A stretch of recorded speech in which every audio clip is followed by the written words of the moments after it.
현재는 여러분들 귀에 못이 박히도록 많이 들었죠. 이것들은 다 공통적으로 무엇입니까? 바로 이 개인, 일반 농민들을, 자영 농민들을 육성하려고 하는 그런 제도가 되겠습니다. 균전제는 계속 이 동양에서 토지제도였던 이상으로 자리 잡게 되지요. 물론 당나라 전반기에 다 끝나버립니다만은 계속 남아있기도 해요. 그리고 또 하나 이 시대의 특징은 이 문벌 귀족 사회라는 겁니다. 문벌 귀족이 이때 이 시대를 지배하게 되고 이 시대의 어떤 문화, 정치, 경제에 있어서 중요한 그런 역할을 하게 돼요. 우리가 송나라 때의 사대부 하듯이 이때 와서는 특징은 문벌 귀족 사회인데 이런 문벌 귀족 사회 형성에 중요한 역할을 하게 된 것이 국풍중정제지요. 지방에다가 황제가 중정관을 파견합니다. 그래서 지방에 있는 유력한 사람의 그 인품, 학식, 덕망을 9등급으로 보고를 하는 겁니다. 상지상, 상지중 해서 하지하까지 9등급인데 결국은 토지를 많이 가지고 있는 호족들이 이걸 통해서 등장하게 돼요.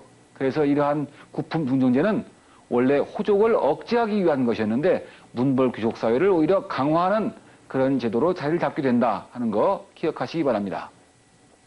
그 다음에 문화적으로 봤을 때 이때 와서 불교와 도교가 크게 성하게 됩니다. 알다시피 불교는 한나라 때 후한대의 서역을 통해서 인도에서 중앙아시아를 통해서 들어오죠. 도교도 이때 와서 도가가 불교와 그다음에 중국의 전통신앙 이것이 융합해서 도교로 종교로서 성립하게 돼요. 물론 한대에 유교가 확립하게 됩니다만 유교는 종교로서의 역할을 하기에는 여러 가지로 문제가 많아요. 어떤 내세에 대한 것도 없고 종교가 가지고 있는 인간을 이렇게 좀 다독거려 줄 수 있는 그런 요소가 약하거든요. 그 역할 대신에 중요한 종교 역할을 하게 되는 불교와 도교가 등장하게 되는데 이것은 이 시기가 대단히 혼란스럽다는 것과 관계가 있습니다. 혼란스러운 시기에 뭔가 사람들은 종교에 귀의하려고 하는 그런 면을 보여줍니다.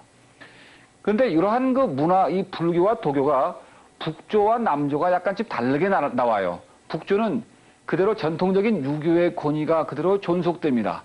알다시피 북조는 누가 지배했습니까? 북방민족이 지배를 했죠. 북방민족은 아마도 중국 문화에 대한 컴플렉스도 있을 테고 북방민족으로 봤을 때 중국의 전통을 그대로 존중해 줌으로 해서 국가 통치를 보다 원활하게 하려고 하는 그런 의도도 있었을 겁니다. 그리고 전통적인 그러한 전통도 그대로 살아남아 있었고요. 그래서 유교의 권위가 존속되고 그 문화의 내용은 강건하고 소박한데 이러한 강건하고 소박한 문화가 우리 국사와 관련지어 봤을 때 고구려에게 전달되지요. 고구려의 문화와 밀접한 관계가 있게 됩니다. 반면에 남조는 화북지방에 살던 사람들이 이 유목민족들한테 북방민족에게 쫓겨서 남쪽으로 넘어간 겁니다. 그래서 이 사람들은 그 유교적인 전통 이거 별 볼 일이 없더라. 이거 영 귀찮고 그냥 뭐 권위만 따지지 이것은 우리의 하여튼 아픈 가슴을 이 혼란스러운 우리의 감정을 추스러주지 못하더라 해서 노장사상에 빠지게 돼요. 그래서 이 노장사상이 유행하게 되고 현실 도피적이고 해서 중림치는과 같은 그런 사람들이 나오게 되죠. 또한 아울러서 남조에서는 대단히 귀족적인 그런 문화가 발달하게 됩니다.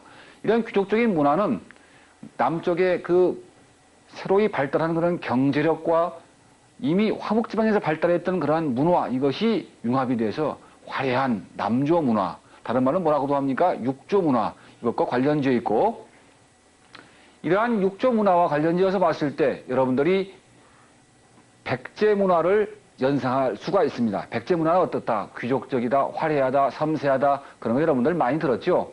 이런 거 꼭 기억해 주기 바랍니다. 통합교과 별거 아닙니다. 이렇게 하나하나 이해해 나가면 됩니다. 자, 그 다음에 수당의 재통일입니다. 아까 얘기한 대로 수나라가 언제 통일됐다고 했어요? 589년이죠. 우리나라 고구려 백제 신라가 한참 싸우고 있을 그런 때입니다. 이때 와서 수나라는 중앙집권을 강화하고 균전제, 부병제, 과거제를 실시하는데 균전제, 부병제, 과거제는 수나라에는 별로 얼마 안 있다가 망했습니다만 고스란히 어디로 전달돼요? 당나라에 전달되지요. 그런데 이러한 수나라가 그렇게 금방 망할 수밖에 없었던 이유는 뭐냐? 호족들의 반발입니다. 호족들은 지금 400년 가까운 세월 동안에 지금 분열돼서 잘 살고 있었는데 수라고 하는 나라가 떡 등장해서 호족들을 지금 계속 누르려고 하거든요. 호족들은 기본적으로 지방 분권적입니다. 수는 중앙 집권적이려고 그래요. 그때 반발, 이게 컸습니다. 대토목공사, 뭐 있습니까? 여러분들 알고 있는 이때 와서 운하가 건설되죠? 이 운하 건설에 또 많은 인력과 돈이 들어가야 됩니다. 18년인데 여러분들, 우리 삼국과 관련해서 생각을 해봅시다. 삼국 통일이 언제입니까? 672년이죠? 그러니까 묘하게도 중국이 통일되면 우리나라도 통일되고 중국이 분열되면 우리나라도 분열되는 그런 양상을 보여주는데 중국이 서서히 수당으로 통일되면서 우리나라도 통일신라라고 하는 그런 하나의 단일된 국가로 통일되는 그런 면을 보여줘요. 이 당나라는 이 율령체제의 완성이라고 하는 거, 이거 율령격식 들어봐서 알죠? 그다음에 삼성육부제가 완성됩니다. 그 다음에 균전제, 이것도 역시 자영농민을 육성하자는 것이죠. 토지를 골고루 나눠준다. 토지를 골고루 나누어주고 그게 바탕으로 해서 조용조 세법을 씁니다. 조는 뭐예요? 토지에 부과하는 세금으로서 곡식으로 받지요. 용은 개인에게 부과하는 인두세입니다. 노동력으로 징발하지요. 끝에 나와 있는 조는 뭡니까? 이것은 매 호마다 부과하는 세금으로서 이것은 특산물로 받는 겁니다. 그 다음에 부병제, 토지를 받은 일반 양민들은 그에 대한 의무가 있습니다. 뭡니까? 국방의 의무가 있는 겁니다. 토지를 받은 모든 양인들은 국방의 의무가 있어요. 또 하나 이 당나라 사회에서 그 사회경제 봤을 때 문벌 귀족사회라고 하는 것, 그 다음에 이때 와서 상업이 발달하는데 상업 발달과 관련되어서 뭐가 생각납니까? 실크로드, 비단길이 생각나지요. 동서교역이 이때부터 활발하게 발달합니다. 바로 이 무역성행과 같은 궤를 하는 거지요. 자, 이렇게 해서 우리가 당나라를 봤고요. 이 당에서 또 하나 여러분들이 봐야 될 것은 당의 문화입니다. 당의 문화는 귀족적이다, 국제적이다. 귀족적, 국제적이다 얘기했을 때 뭐와 흔히 비교가 됩니까? 다음에 나오는 송나라와 비교가 되죠. 송나라는 귀족적인 데 반해서 서민적이다, 국제적인 데 반해서 국수적이다 하는 거 여러분들 기억하실 겁니다. 그 다음에 오경정의가 있는데 오경은 뭐예요? 시경, 서경, 주역, 예기, 춘추 기억하시죠? 이 오경은 또 하나 발달한 과거 제도와 관리가 있습니다. 그리고 또 하나 문학에서 시가 발달했다. 그 다음에 당삼체라고 하는 서역에서 들어온 화려한 도자기, 이게 또 발달합니다. 이것도 역시 당삼체, 시도 귀족적인 성격을, 국제적인 성격을 말해주는 것입니다. 또 하나 당나라와 관련지어서 동아시아 문화권이 성립하게 되었다. 동아시아 문화권이라고 하면 어디입니까? 우리 한국, 일본, 베트남 뭐 이런 데가 동아시아 문화권이죠. 그 공통된 문화 요소는 뭡니까? 유교, 한자, 불교, 율령 이런 것들입니다. 이런 것들이 이때 전달되어서 지금까지도 영향을 미치고 있죠. 그래서 베트남에 가도 뭐 영어라든가 불어를 쓰지 않아도 한자로 쓰면은 필답이 가능하다고 그래요. 그런 어떤 문화적인 조건이 이때 형성된 겁니다. 자, 그 다음에 당나라가 망하고 나서 그 다음 등장하게 되는 게 뭡니까? 위진, 남북조 다음에 5대 10국이죠. 5대 10국, 그 다음에 송, 나가되죠. 그 5대 10국은 뭡니까? 당나라가 그 지방, 뭡니까? 절도사 세력들에게 의존하고 있었는데 그 사람들을 제대로 추스리지 못합니다. 당나라가 망하고 나서 중앙집권적인 국가가 등장하지 못해요. 군벌들이, 군을 바탕으로 해서 세력을 떨치고 있는 사람들이 각 지방에 여기저기 있어요. 이 사람들을 중심으로 해서 강북에 5나라, 강남에 10나라 그래서 5대 10국이라고 하는 겁니다. 이 시기가 한 50몇 년 되는데요. 이 시기는 우리나라로 말했을 때 후삼국 시대에 해당됩니다. 아까도 얘기했던 대로 중국이 통일되면 우리나라도 통일되고 중국이 분열되면 우리나라도 분열되는 그러한 것과 묘하게도 일치하는 그런 면을 보여줍니다.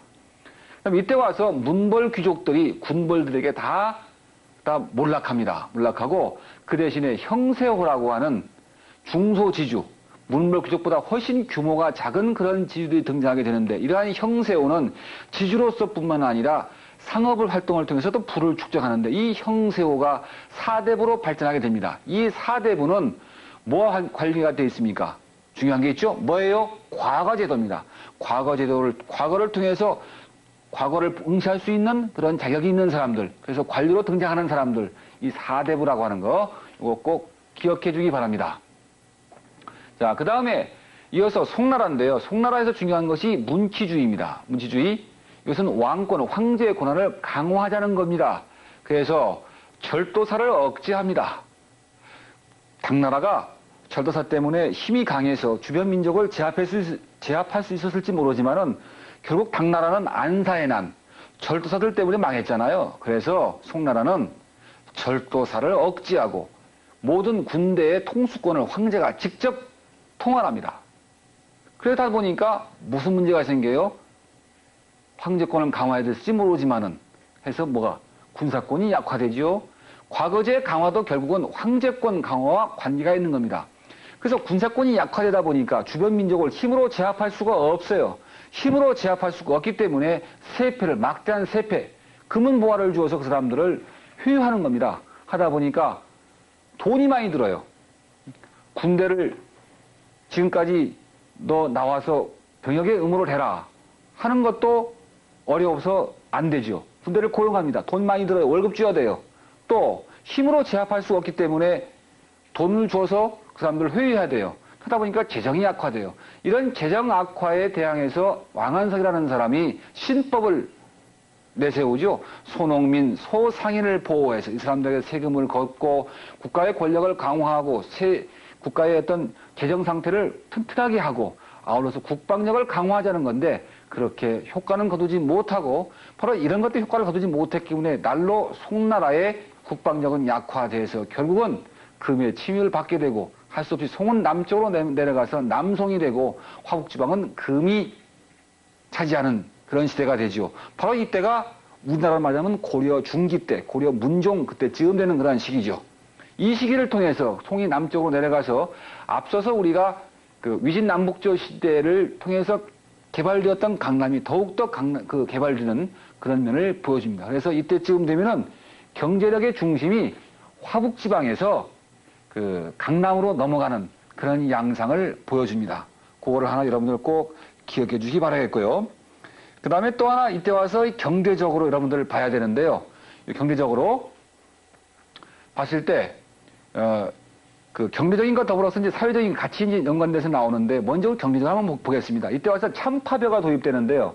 이 참파벼, 한자로 쓰면 점성벼가 되는데 수확이 훨씬 많아요. 이것은 이 화북지방에서는 농사가 안 되고 따뜻한 남쪽 지방에서만 되는 이러한 참파벼가 도입됨으로 해서 보다 많은 사람을 먹여 살릴 수 있을 만큼의 경제력이 발달합니다. 그 다음에 이모작이 나오려면 뭐가 필요합니까? 벼 품종도 중요하지만은 희비법 뭐예요? 거름하는 방법이 발달돼야 돼요. 그럼 석탄을 사용해서 재철업을 합니다. 이 철을 녹이는데 지금까지는 목탄, 즉 이 숯을 사용해서 녹였거든요. 근데 석탄을 사용합니다. 그래서 보다 높은 온도를 녹일 수 있으니까 보다 고품질의 철을 얻을 수 있다는 얘기입니다. 그 다음에 교자와 회자라고 하는 그러한 그 어음 비슷한 것이 나오게 되고 행과 작이라고 하는 동업조합. 여러분들 우리가 유럽사에서 그런 거 있죠? 길드와 같은 그러한 상인조합, 수공업자 조합이 나오고 시박사라고 하는 그 무역을 관장하는 그런 관청이 나오게 되고 그 다음에 이때 와서 서민 생활이 향상됩니다. 이런 것과 관련지어서 이 사회적으로 봤을 때 이때 사대부가 등장하고 또 하나는 뭡니까? 서민이 등장한다. 이것과 관련지어서 문화적으로 아까도 얘기했습니다만은 좀 전에 다시 한번 또 나오겠습니다만은 서민적인 국수적인 그런 문화가 나온다는 겁니다. 자, 그리고 또 하나 이때 와서 장원이 발달한다. 그리고 도시가 발달한다. 도시에서는 도시의 서민들, 이런 서민들을 중심으로 한 서민문화, 이것이 발달하게 되는 것입니다. 자, 그 다음에 송나라의 문화를 보겠습니다. 송의 문화는 거듭 제3 강조한 서민적이고 국수적인 문화, 그 다음에 또 하나 성리학, 인간의 본성과 우주의 원리를 탐구한다 그래서 성리학이라고 그랬죠. 유교와 그 다음에 이 당시에 새로이 등장하는 선종이 결합해서 성리학입니다. 유교가 보다 심화된 철학적인 내용을 담게 돼요. 그 다음에 역사학에서는 자치통감이 나오게 되는데요. 여기 역사학과 성리학, 국수적인 거 같이 세트로 한번 이해를 할 필요가 있는데요. 요거를 설명하자면 이런 겁니다, 여러분들. 이 송나라 때는 힘이 약하다고 그랬어요. 군사력으로 당날 때만 하더라도 주변에 있는 민족들을 네놈들 다 일용이라 해서 힘으로 누를 수가 있었습니다. 근데 이때는 힘으로 누르는 것이 불가능합니다. 힘을 누를 수 없기 때문에 세패를 줬다고 그랬죠. 세 표를 주는 한편 다른 한편은 그 사람들을 누를 수 있는 방법을 생각한 끝에 나오는 것이 정통과 대의 명분입니다. 우리는 유서 깊은 한민족이다. 너희들은 오랑캐다. 그러니까 내가 이런 걸 어버이나라로서 어버이 입장에서 자식한테 이걸 주니까 너희들은 잘 말을 들어라. 그래서 정통과 대의 명분을 강조하는 이런 성리학, 그런 역사학이 발달하게 되는 것입니다.